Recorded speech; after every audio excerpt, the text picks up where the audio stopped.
Росіяни намагаються закріпитись в районі Сєвєродонецька та завдали удару по гуманітарному штабу в Лисичанську. Про це повідомив керівник Луганської обласної військової адміністрації Сергій Гайдай. За його словами, нині окуповано близько 95% Луганщини. Російські загарбники прагнуть відрізати адміністративний центр Сєвєродонецьк. Напередодні близько 50 російських диверсантів вийшли на дорогу життя Бахмут-Лисичанськ, але звідти їх швидко вибили українські воїни. Утім, Сергій Гайдай наголосив, що шлях прострілюється ворогом і з кожним днем усе важче підвозити необхідні гуманітарні вантажі. Проехать по этой трассе, это так, это лотерея даже не 50 на 50, я не знаю, 80 на 20, потому что уже все пристреляно. Доехать просто из Бахмута в Лисичанск это колоссальная сложность, колоссальная проблема, поэтому мы находим другие варианты, чтобы подвозить гуманитарные грузы.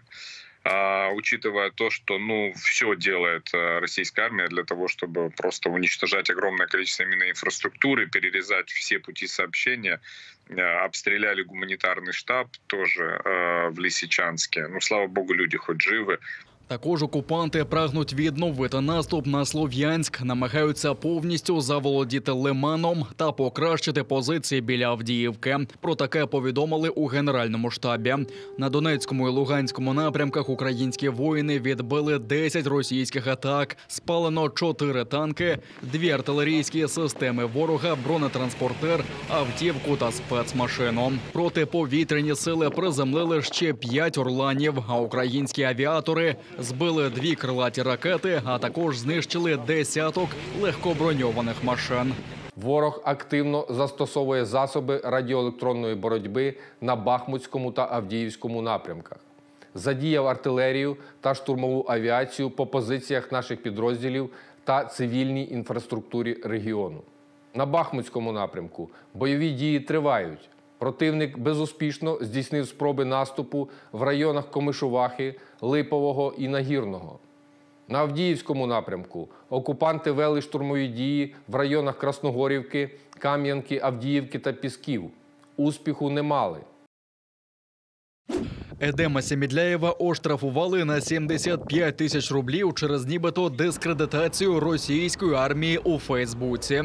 Адвоката затримали співробітники окупаційного центру протидії екстремізму на чолі з горизвісним Русланом Шамбазовим, коли він вийшов з будівлі окупаційної поліції. Згодом Едема Семідляєва відпустили, але склали адміністративний протокол через публікацію представника громадського руху «Вільний Ідель Урал» у Польщі Нафіса Кашапова, який позначив адвоката. У дописі йшлося про візит президента США Джо Байдена до Польщі та антивоєнний мітинг у Варшаві за 16 квітня. Але у жодному з дописів Едема Семідляєва не позначено.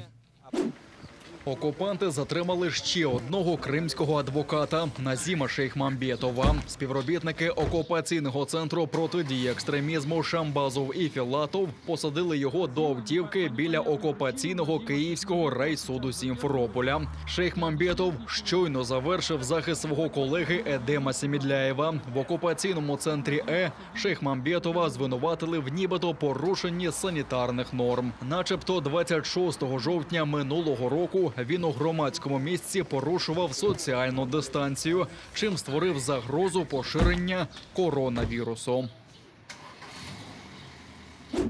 Окупанти не змирились з тим, що окупаційний суд Армянська звільнив від покарання лідера кримсько-татарського народу Мустафу Джемілєва. Так званий Верховний суд Криму сьогодні вирішив, що вирок першої інстанції був занадто м'яким та виправив цей прорахунок, засудивши Джемілєва до 4 років позбавлення волі. У квітні Мустафу Джемілєва окупанти визнали винним за 3 епізодами. За нібито незаконне придбання та зберігання набоїв років та недбале зберігання зброї присудили йому 1 рік позбавлення волі та 35 тисяч рублів штрафу. За нібито незаконний перетин так званого російського кордону 2 роки умовного терміну. Але від покарання, пов'язаного зі зберіганням зброї, його звільнено, оскільки минули терміни притягнення до відповідальності. А від покарання нібито за незаконний перетин російського кордону Джемілєва і зовсім амністували. Але на вимогу окупаційного прокурора так званий Верховний суд Криму скасував звільнення Мустафи Джемілєва від покарання. Окупаційні судді вирішили, що за звинуваченням у недбалому зберіганні вогнепальної зброї покарання має становити 20 тисяч рублів штрафу. За звинуваченням у незаконному зберіганні боєприпасів – 1 рік позбавлення волі. За звинуваченням у незаконному перетині так званого держкордону Ерефії – 3 роки позбавлення волі. Запобіжний захід – взяття під варту з моменту арешту. Заочне судилище без участі самого Джемілєва тривало більше 20 місяців. Справа була сфабрикована на швидкоруч після оголошення лідерами кримських татар маршу на Крим навесні 2020 року. Катували і били струмом. Свідок у справі першого заступника голови Меджлісу Нарімана Джеляла та братів Ахтемових, яких окупанти звинувачують у диверсії, заявив в окупаційному суді, що свідчив після затримання під примусом. За словами Ельдара Одаманова, в ніч проти 4 вересня минулого року окупаційні силовики вдерлися з обшуком до його будинку, вилучили телефон та іншу електроніку. Самого з мішком на голові вивезли у невідомому напрямку, возили в машині кілька годин. Згодом привезли до невідомої будівлі та завели до підвального приміщення. Перед допитом його катували. Посадили на стул, лицом к спинке стула, привязали его ноги и руки скотчем и в области глаз также обмотали скотчем и начали допрашивать касательно обстоятельств, связанных с некой там трубой и подрывом. Он сказал, что ему это ничего не известно, после чего они, как он сказал, применили в отношении него пытки, то есть били током. После этого он сказал, что он готов подписать все, что угодно, все, что они ему дадут, только лишь бы не ощущать вот такие вот болезненные пытки током. После чего пришел человек с, как он сказал, с полиграфом, и начали они его допрашивать на полиграфе. Естественно, это все было сделано не добровольно, то есть под принуждением, никакого добровольного согласия он не давал. При этом показания, которые имеются в материалах дела, он также сказал, что он давал не добровольно, а вот под принуждением. На попередньому так званому судовому засіданні інший свідок звинувачення Шевкет Усіїнов також заявив, що давав свідчення з мішком на голові та в кайданках. Катували струмом і змусили взяти на себе провину у підриві газопроводу та обвинуваченого у цій справі Асана Ахтемова. Ключові свідки Одаманов і Усіїнов, так само як і Наріман Джелял, Азіз та Асан Ахтемови, були затримані 3 та 4 вересня минулого року, а точніше викрадені з власних помешкань та вивезені у невідомому напрямку. Більше доби силовики не давали рідним жодної інформації про їхнє місцезнаходження та їх правовий статус. За інформацією активістів, після того, як у них вибили потрібні свідчення проти Нарімана Джеляла та братів Ахтемових, силовики їх випустили з будівлі окупаційного ФСБ і знову ж таки затримали. Причиною стала нібито відсутність при собі необхідних документів, що посвідчують особу, та непокору співробітникам окупаційної поліції. Окупаційний суд їх заарештував на 14 та 15 діб. Обидва після звільнення не стали розповідати, як їх затримали, де їх тримали та чи застосовували проти них тортури. Бої на фронті досягли максимальної інтенсивності вздовж усієї лінії фронту. Про це заявила заступниця міністра оборони Ганна Маляр. Ворог штурмує позиції наших військ одночасно на декількох напрямках. Попереду нас очікує надзвичайно складний і тривалий етап боротьби. І треба розуміти, що це війна, і, на жаль, втрати з нашого боку неминучі. Але Україна відкидає зрадницькі ідеї про умиротворення агресора. Ганна Маляр заявила, що Україна боротиметься до повного звільнення територій у міжнародно визнаних кордонах. І оборонці ДАПу, і оборонці Маріуполя. Це яскрава ілюстрація нашої нескореності і прагнення до свободи. Ці героїчні епізоди російсько-української війни мають бути постійним нагадуванням тим, хто на 4-му місяці нашої боротьби знову дістає із ганебних мюнхенських шухляд зрадницькі ідеї про умиротворення агресора. Цей безсилий пацифізм ми відкидаємо. Україна боротиметься до повного звільнення наших територій у міжнародно визнаних кордонах. А зберегти обличчя Путін може, забравшись геть з наших територій. Знищив 5 танків та понад десятка бронемашин. Головний сержант десантно-штурмового батальйону 95-ї окремої десантно-штурмової бригади десантно-штурмових військ України розповів, як зі своїм невеличким підрозділом нищив ворожу техніку. Озброївшись противотанковими комплексами, вони влаштували справжнє полювання на загарбників. Перша, хто на нас виїхала, це БМП, яка летіла, пролетала через мінне поле. Я одним пострілом з РПГ влучив, за день підходив до кінця і виїхала на нас, виходить, БТР. БТР, походу, кишемний, не на командирський, тому що не бойовий, там не було КПВТ на ньому. Влучили по БТРу, по передку, БТР зійшов зразу з дороги, зупинився. Ми з товаришем по групі вискочили туди зразу і вступили в бой. Він з правої сторони, я з лівої сторони, та звідти вибігло 2 військовослужбовці, вже потім, як ми бачили, випало перед цим.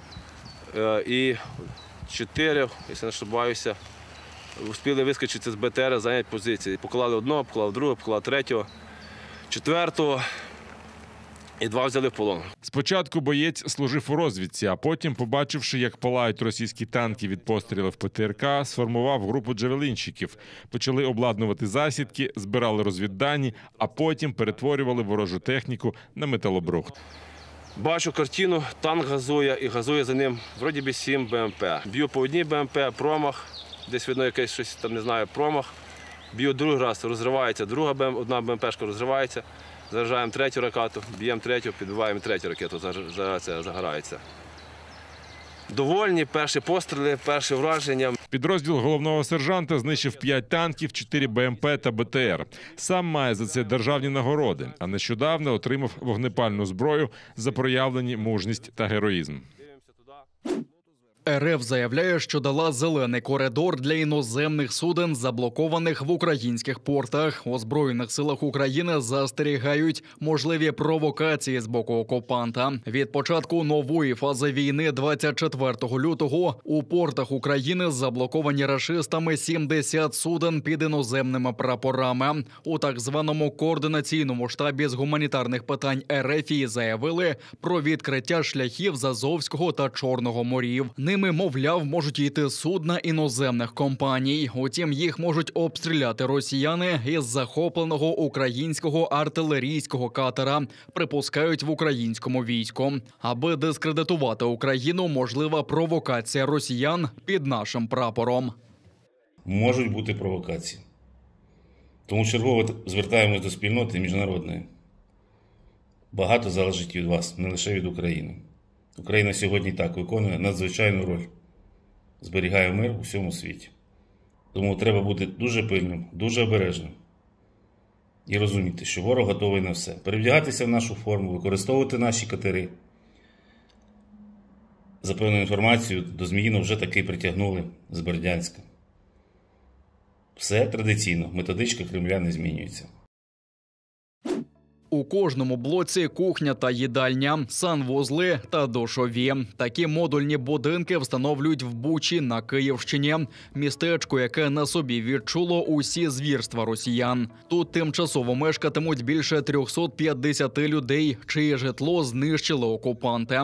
У кімнатах є спальні місця на 4 людей та усі необхідні меблі. Після встановлення до тимчасових помешкань підведуть комунікації. Спонсором та постачальником замовником житлових блоків виступила Польща. Такі будиночки встановлюють у багатьох регіонах України, зокрема на Львівщині, Чернігівщині та Київщині. Наша функція – це зібрати повністю всю мебель. Виставляють монтери – це зовсім інша фірма від модуляра. Ми виставляємо тільки мебель і монтуємо. В принципі, після нас можливо заселення, якщо, звісно, місцева влада вспіє провести світло, підвести каналізацію і, можливо, вже заселення.